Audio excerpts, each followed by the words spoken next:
महाराष्ट्र के छोटे से गांव शिरडी में, जहां हर सुबह सूरज की पहली किरण के साथ भक्ति की धुन गूंजती थी, वहीं रहते थे साईं बाबा। सादा जीवन, फटी हुई कफनी, पर दिल इतना बड़ा कि पूरे संसार का दुख उसमें समा जाए। गरीब विधवा की कहानी। उसी गांव में एक बूढ़ी विधवा रहती थी, लक्ष्मी। ना कोई बेटा, न सहारा, बस एक टूटी हुई झोपड़ी और पेट भरने के लिए रोज की जद्दोजहद। वो लोगों के घरों में काम करके जैसे तैसी 2 वक्त की रोटी जुटाती थी। लेकिन एक दिन उसकी तबीयत बहुत खराब हो गई। 3 दिन तक वो घर से बाहर नहीं निकल पाई और चौथे दिन उसके घर में सिर्फ एक आखिरी रोटी बची थी। वो आखिरी रोटी। लक्ष्मी ने कांपते हाथों से उस रोटी को उठाया। आंखों में आंसू थे।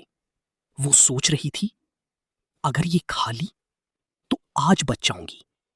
लेकिन कल उसी वक्त दरवाजे पर दस्तक हुई। ठक ठक ठक। लक्ष्मी ने दरवाजा खोला। सामने एक बूढ़ा फकीर खड़ा था, कमजोर, थका हुआ, भूखा। उसने धीमी आवाज में कहा, मां, बहुत भूख लगी है, कुछ खाने को मिल जाएगा? दिल और भूख की लड़ाई। लक्ष्मी के हाथ कांपने लगे। उसके पास देने के लिए बस वही एक रोटी थी। अगर वो दे देती तो खुद भूखी रह जाती और शायद मर भी सकती थी। कुछ पल के लिए उसने आंखें बंद की। उसके दिल में आवाज आई, क्या साईं बाबा नहीं कहते, सब में भगवान बसते हैं? उसकी आंखों से आंसू बहने लगे और उसने वो आखिरी रोटी उस फकीर को दे दी। भूखी रात और विश्वास। फकीर ने रोटी खाई। उसके चेहरे पर एक अजीब सी शांति आ गई और जाते जाते उसने बस इतना कहा, मां, तेरा भला होगा। लक्ष्मी मुस्कुरा दी। लेकिन जैसे ही वो अंदर आई, उसका शरीर जवाब देने लगा। भूख, कमजोरी और दर्द। वो जमीन पर गिर गई और धीरे धीरे उसकी आंखें बंद हो गईं। अगली सुबह का चमत्कार। सुबह गांव में हलचल मच गई। लोग लक्ष्मी के घर के बाहर खड़े थे, क्योंकि वहां कुछ अजीब हुआ था। लक्ष्मी के घर के सामने अनाज की बोरी पड़ी थी और साथ में एक थैली जिसमें पैसे थे और एक चिट्ठी। चिट्ठी में लिखा था, जिसने अपनी आखिरी रोटी भी भूखे को दे दी, उसके घर कभी भूख नहीं आएगी।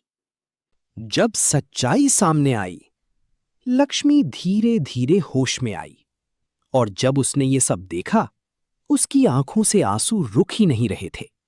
वो सीधे मस्जिद द्वारका माई की ओर भागी, जहां साईं बाबा बैठे थे। साईं बाबा की मुस्कान। जैसे ही लक्ष्मी बाबा के पास पहुंची, वो उनके पैरों में गिर गई। रोते हुए बोली, बाबा, आपने मेरी जान बचा ली।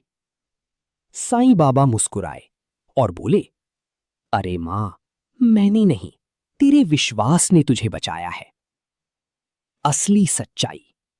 गांव वालों को तब समझ आया कि वो बूढ़ा फकीर कोई और नहीं, खुद साईं बाबा ही थे, जो लक्ष्मी की परीक्षा लेने आए थे।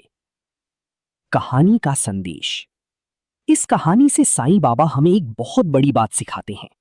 जब इंसान अपने स्वार्थ से ऊपर उठकर दूसरों की मदद करता है, जब वो अपना आखिरी भी किसी जरूरतमंद को दे देता है, तब भगवान खुद उसके जीवन की जिम्मेदारी ले लेते हैं।